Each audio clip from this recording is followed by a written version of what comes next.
Bonjour à tous, aujourd'hui on se retrouve dans une vidéo test avis comparatif du Swisstool Spirit. Comme je l'ai évoqué dans ma vidéo précédente que je vous mets juste là où je recommandais le meilleur couteau suisse selon moi, j'ai dit que je ferais une vidéo sur le Swisstool parce qu'il est un peu particulier et je vais vous expliquer pourquoi selon moi ce n'est pas le meilleur outil à avoir. D'abord, première impression lorsque je l'ai reçu, je dois dire, cette poche en cuir. Donc moi je l'ai pris sans les outils en plus qu'on peut avoir, donc la clé à cliquet avec les différents embouts. J'ai vraiment pris juste le Swisstool avec cet étui en cuir attache ceinture qui ne pivote pas. Et il faut savoir que c'est quelque chose de magnifique. Le cuir est vraiment très joli. Il a cet aspect déjà un peu vieilli, donc je pense qu'avec le temps ce sera encore plus joli. Très très belle étui de Victorinox. Ça fonctionne avec scratch, à voir la durée dans le temps. Pareil, les finitions c'est pas parfaite, il y a un petit écart, c'est-à-dire que la couture est selon moi pas suffisamment proche du bord du scratch.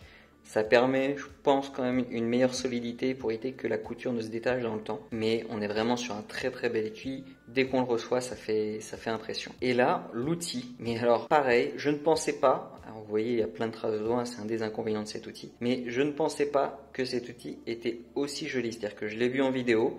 Je n'étais pas convaincu par la forme arrondie, je trouvais pas ça forcément joli. Mais quand je l'ai reçu, très honnêtement, on a l'impression d'avoir un bijou. Autre surprise quand je l'ai reçu, c'est au niveau de la taille. C'est-à-dire que si je compare à mon Ranger, on est un peu plus grand, mais étonnamment, je trouve que c'est un outil qui peut se porter dans la poche. C'est-à-dire on rejoint l'esprit de Laserman du PST, le Pocket Survival Tool, qui était le premier Laserman, où initialement il avait un couteau suisse et ce qui lui manquait, c'était une pince, c'est là que lui était venue l'idée, et donc il fallait quelque chose de relativement compact. Et on est sur quelque chose de relativement compact, parce que bien qu'on soit plus haut, comme on est plus fin, vous voyez au niveau des dimensions, le volume, je suis pas sûr qu'il soit beaucoup plus volumineux, et donc dans la poche, ça tient très très bien. Bonne surprise, je pensais pas pouvoir le trimballer avec moi dans la poche, ça se fait. Attention cependant, au niveau du poids, on est sur quelque chose de super lourd. Dès que je l'ai pris en main, j'étais surpris du poids, je m'attendais pas à quelque chose d'aussi lourd. Donc il fait 210 grammes et très honnêtement, c'est vraiment lourd. Le Ranger à titre de comparaison fait 120 grammes, donc presque moitié moins. Et c'est pour ça que dans la poche, en fait, à cause du poids, c'est inconfortable, ce qui n'est pas le cas du Ranger. C'est-à-dire que même si au niveau de la forme, dans la poche, c'est pas inconfortable, c'est surtout le poids qui va être dérangeant. Et si on compare par exemple avec le Swiss Champ, celui-ci fait 185 grammes par rapport à 220, il y a quand même une différence, c'est-à-dire que ça dans la poche, ça passe. C'est à la limite un peu trop lourd. C'est pour ça que moi je recommande entre les deux vraiment le Handyman qui a donc la pince en plus du Ranger et vous avez quand même un volume un peu moins, donc je pense que c'est vraiment le meilleur à avoir parce que là malheureusement on est trop lourd pour l'avoir dans la poche. Donc après, comme je disais, on a vraiment l'impression d'avoir un bijou. Bon, ça laisse des traces de doigts, c'est pas ce qui m'embête le plus parce que de toute façon c'est fait pour vivre. Et au niveau de la construction, on a vraiment l'impression d'avoir quelque chose de très solide. On peut faire confiance à l'outil. Donc là vous avez une très belle pince. Donc comme expliqué dans mon autre vidéo, je pense que la pince du Swiss Champ ou Handyman est suffisante pour la plupart des outils parce qu'on peut quand même prendre des boulons d'une taille conséquente. Si vous avez vraiment besoin d'une pince plus puissante, bien entendu il vous faudra vous tourner vers cet outil. Je vous mets à titre de comparaison quelques pinces que je possède pour que vous ayez une idée au niveau de la taille. Donc voilà, c'est pas si grand que ça, c'est-à-dire qu'il m'est déjà arrivé d'avoir besoin de celle-ci, mais de toute façon je pense que quand vous avez vraiment des gros travaux à faire, il vous faut mieux une bonne pince qu'un outil comme ça. C'est pour ça que l'idéal vraiment c'est la petite pince pour la plupart des boulots. Et ensuite quand vous avez des travaux plus costauds, il vous faudra des outils dédiés je pense. C'est pour ça que je ne suis pas convaincu par ce genre d'outil. Sauf si vous êtes électricien parce qu'ici la fonction coupe-fil, elle est très efficace et vous en avez pas. Vous avez quelque chose de similaire là, avec un tout petit coupe-fil ici, mais ça n'a rien à voir. Donc vraiment, c'est pour un électricien, oui, là vous n'aurez pas le choix, il faudra vous orienter vers quelque chose comme ça. Et pareil, au niveau du confort, vu que les bords sont arrondis, on peut bien serrer. Il y a un peu de flexibilité, vous voyez, au niveau du manche.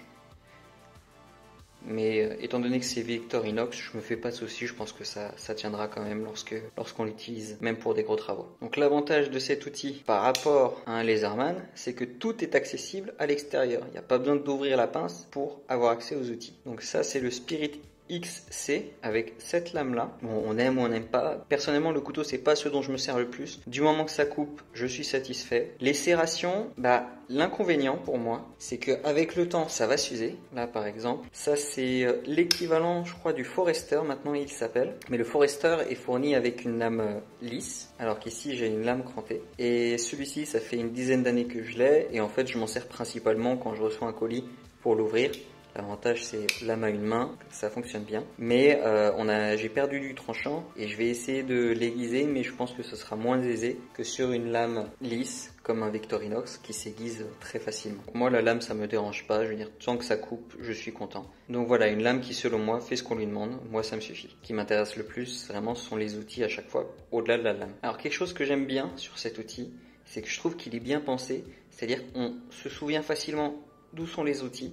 Parce que moi, je le vois comme s'il y avait deux côtés. Un côté tournevis. Donc ici, là, vous avez le tournevis.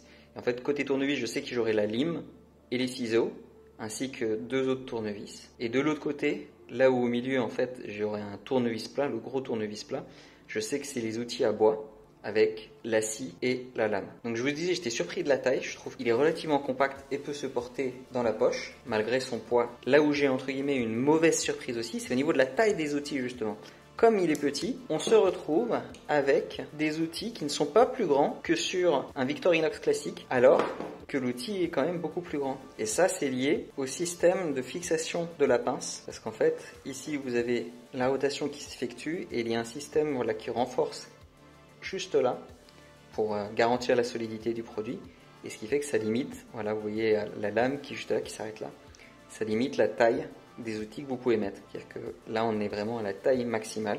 Et si on compare même la lame, vous voyez, c'est aussi grand qu'un Victorinox de taille standard, un 91 mm. Donc ça, c'était ma déception sur cet outil-là. Et là où j'ai également été déçu, donc que ce soit de l'acier à bois ou de l'acier à métaux, et donc notamment l'acier à métaux, elle a cette petite encoche à cause de la taille pour que ça rentre pile poil dans l'outil. Et en fait, là où j'ai été déçu par ces deux outils, c'est que en comparant à mon Ranger que j'utilisais jusqu'à présent, on a donc des outils de même taille, mais en fait, ils sont plus épais. Alors, je vais essayer de vous montrer ça. Là, par exemple, on est sur la scie à bois. On peut voir que celle du couteau suisse est nettement plus fine. Et en fait, à l'usage, ça fait que lorsque vous attaquerez le bois, vous irez beaucoup plus facilement avec celle-ci, parce que comme elle est plus fine, elle accroche moins de matière, et donc le travail sera beaucoup plus aisé avec cette scie qu'avec celle-là. Et pareil au niveau de la prise en main, sur le Ranger, alors c'est pas le cas du Swiss Champ comme j'ai expliqué dans ma vidéo, parce qu'il est trop large, mais je pense que le Handyman, donc un Ranger avec la pince en plus, sur le Handyman ou le Ranger, c'est que vous avez une excellente prise en main, avec ses côtés arrondis. Quand vous l'avez en main, vous pouvez vraiment bien travailler, c'est très très agréable. Alors que sur le Swiss Tool, en fait, comme tous les outils dépassent quand même très légèrement, c'est très léger, on n'est pas sur du Laserman où il y a l'encoche pour ouverture à une main qui là doit être horrible à l'utilisation. Mais comme les outils sortent légèrement, là également, vous voyez le système de renfort qui est légèrement surélevé et les angles qui sont arrondis mais pas autant que ce qu'on a sur un couteau suisse, on se retrouve avec un outil qui à l'usage est nettement moins confortable qu'un couteau suisse pour un encombrement supérieur.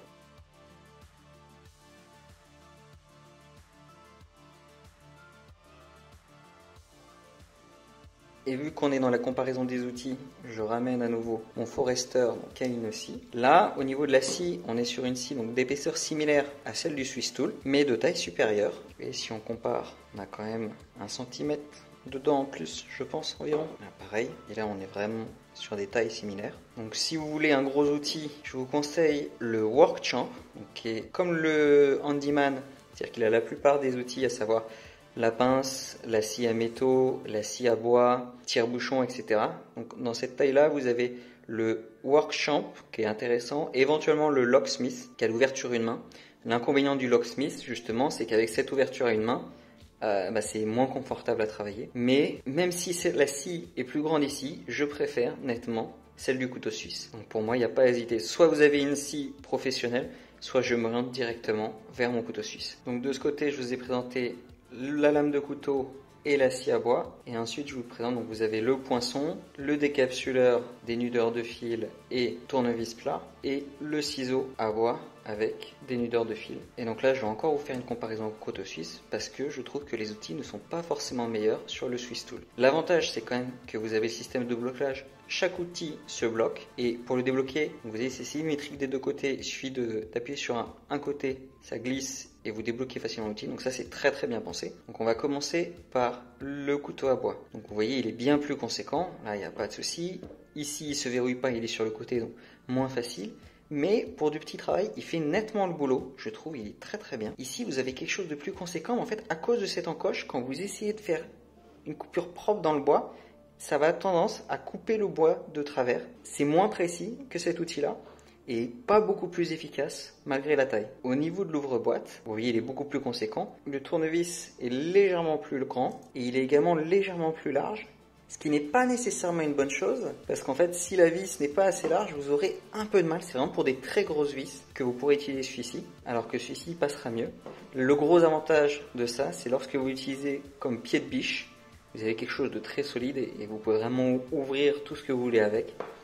Lui, c'est solide aussi, vous pouvez ouvrir, mais il faut reconnaître que celui-ci est beaucoup plus costaud. Si vous voyez là, au niveau de l'épaisseur, ça n'a rien à voir. L'inconvénient, une fois encore, du Swiss Tool, c'est que vous n'avez pas le système de blocage à 90 degrés qui vous permet en fait de bien appuyer, quand vous voulez visser quelque chose, de bien appuyer et de tourner.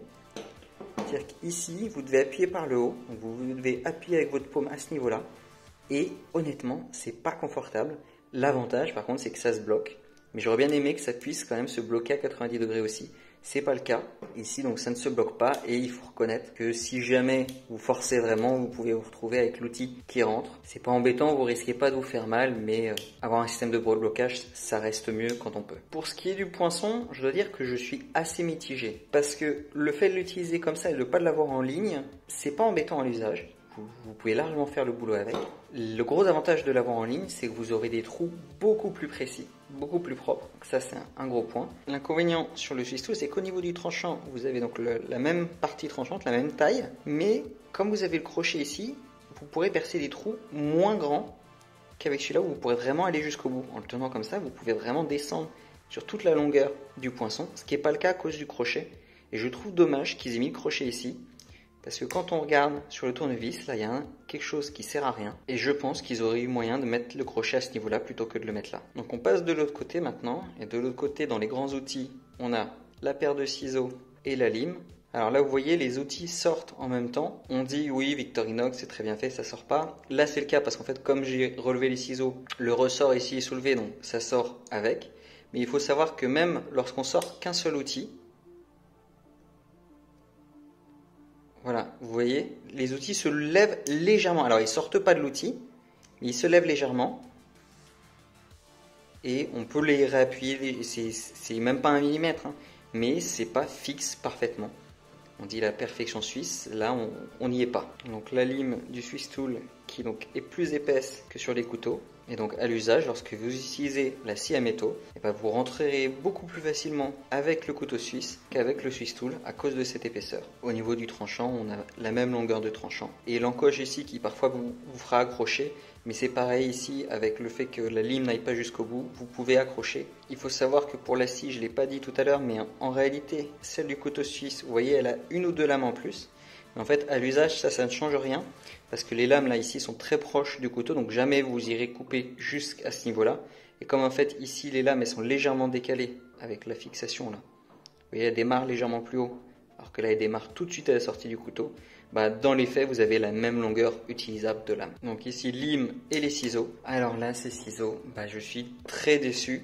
L'ouverture, je savais qu'il ne s'ouvrait pas plus. Si on compare au couteau suisse, vous voyez, même le couteau suisse, quand je ne cherche pas à l'ouvrir, c'est beaucoup plus grand et sachant que je peux vraiment l'ouvrir bien plus.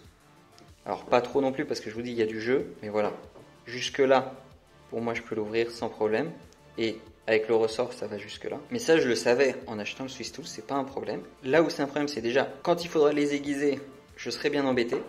Parce qu'ici, on ouvre en grand, on aiguise d'un côté, on aiguise de l'autre, c'est facile. Là, je vois pas comment je pourrais les aiguiser. Ils coupent un peu moins bien, honnêtement, je trouve qu'ils coupent un peu moins bien que ceux du couteau suisse. Et le gros problème, c'est qu'en fait, comme on est très court, quand vous coupez quelque chose, si vous voulez couper quelque chose en continu, voilà, je vais prendre un exemple avec ce sopalin. Si je veux couper en continu, il ne faut pas que je ferme totalement le ciseau, parce que si je ferme totalement le ciseau, j'ai perdu ma coupe, il faut que je me remette dedans et je continue. Le problème, c'est qu'ici, vous avez tellement peu d'amplitude que même en essayant de faire attention, généralement, si vous coupez des matériaux un peu plus rigides que là juste du papier, vous fermerez. Et donc à l'usage, c'est bien moins pratique que ces couteaux-là. Donc je ne sais pas pourquoi Victorinox a fait ça.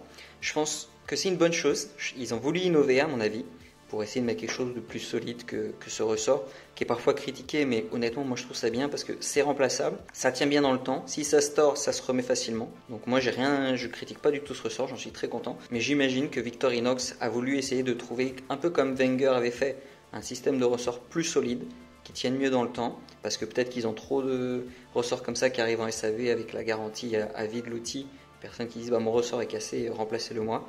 Donc peut-être c'est ça qu'ils ont voulu éviter, mais malheureusement je trouve que c'est raté, et d'autant plus que ces ciseaux, vous voyez, je vais essayer de vous montrer, mais vous voyez, ils pourraient aller jusqu'au bout là, il manque un demi-centimètre presque, c'est-à-dire qu'ils auraient pu être plus grands, vous voyez, comme la lame qui est plus grande, l'acier à métaux, vous voyez, ils auraient pu avoir la même longueur. Je ne sais pas pourquoi ils les ont fait aussi courts, là encore une fois, je ne comprends pas, ils auraient pu les faire un peu plus grands, ce qui fait qu'on aurait un peu plus d'amplitude, ce qui aurait été mieux.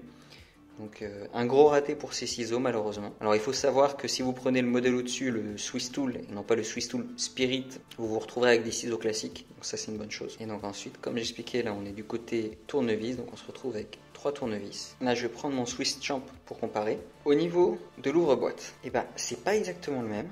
Vous êtes sur quelque chose de très similaire, mais vous voyez, le petit tournevis plat est légèrement plus grand. Alors en utilisation tournevis plat, j'imagine que ça ne change pas grand chose, et moi ça je m'en sers comme tournevis cruciforme. Parce qu'ici, sur le Swiss Champ, oui j'ai un cruciforme, mais la plupart des Victorinox ne l'ont pas, et moi notamment ce que je recommande, c'est le Handyman qui ne l'a pas. Et donc cet outil-là est vraiment superbe pour le cruciforme. Alors là, dans tous les cas, vous aurez ce cruciforme-là, donc c'est pas un souci. Mais en fait, le fait que ici ce soit légèrement plus grand, bah, ça fait que pour les vis cruciformes, vous rentrerez dans moins de vis avec celui-ci qu'avec celui-là, parce que vous serez bloqué par la largeur du tournevis plat. Donc c'est vraiment dommage, je ne comprends pas, encore une fois, pourquoi Victorinox n'a pas mis le même, pourquoi ils l'ont fait légèrement. Je pense qu'en fait, sur cet outil-là, ils se sont dit que c'est un outil qui allait être un peu plus maltraité, on va dire, que des couteaux suisses, et donc ils ont voulu mettre des outils plus costauds, plus solides, donc plus épais, et malheureusement à l'usage, je ne trouve pas que ce soit une bonne chose. Là, pareil, avec ce petit tournevis plat, bah, vous voyez, il est plus grand. Alors pour moi l'utilisation principale je pense de ce tournevis c'était pour les dominos. Sur mon Ranger ou Handyman, je m'en sers notamment pour les petites vis, pour les petites cruciformes où en fait celui-ci est trop gros. Donc pour les petites vis, j'arrive généralement à les attraper avec ça. Alors c'est pas idéal, mais pour moi c'est un outil qui dépanne et ça dépanne vraiment bien. C'est-à-dire que vous pourrez visser ou dévisser. Il ne faut pas le faire 150 fois sur la même vis parce que vous allez abîmer le pas de vis, mais ça le fait. Et là encore une fois, vu qu'il est plus épais, et ben je pense que vous n'irez pas dans le même genre de vis. Des petites cruciformes, vous l'aurez pas avec celui-là. Alors vous avez cet outil-là, donc pas besoin, je suis d'accord. Mais voilà, c'est quelque chose à savoir. Et enfin le cruciforme. Alors le cruciforme, donc pareil, comme pour le plat décapsuleur. Pas de blocage à 90, c'est vraiment dommage, on est obligé de l'ouvrir complètement. Alors qu'ici, on a bien le blocage à 90. Pareil, lorsque vous utilisez et que vous appuyez, ce n'est pas ce qu'il y a de plus confortable. Il faut savoir que sur Victorinox, comme vous avez ici l'outil pour accrocher les clés, c'est pareil, ça rentre dans la pomme, c'est pas ce qu'il y a de plus agréable. L'avantage est néanmoins ici qu'il se lock. Et je dois reconnaître que là, celui du Swisstool est mieux. Pourquoi? Au niveau de la longueur, c'est un peu plus long. Mais la grosse différence, c'est que c'est pas exactement les mêmes. C'est-à-dire que celui du Swisstool, vous voyez la croix, elle est légèrement plus petite. C'est très très léger, hein.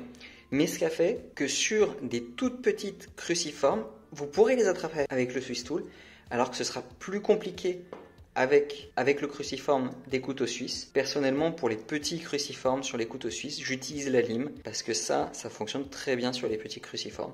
Donc ça compense ce petit défaut entre guillemets d'avoir ici un cruciforme plus efficace que celui des couteaux suisses. Voilà, vous l'aurez compris, donc même si c'est un très bel objet, je ne pense pas que ce soit le mieux à l'usage parce que je trouve les outils plus performants sur un couteau suisse que sur le Swisstool, sauf si vous avez vraiment besoin d'une pince. Pince d'ailleurs donc, qui a un mouvement très fluide, vous voyez. Mais ce qui est dommage, c'est quand on l'ouvre en grand, voilà, je ne sais pas pourquoi, elle bloque.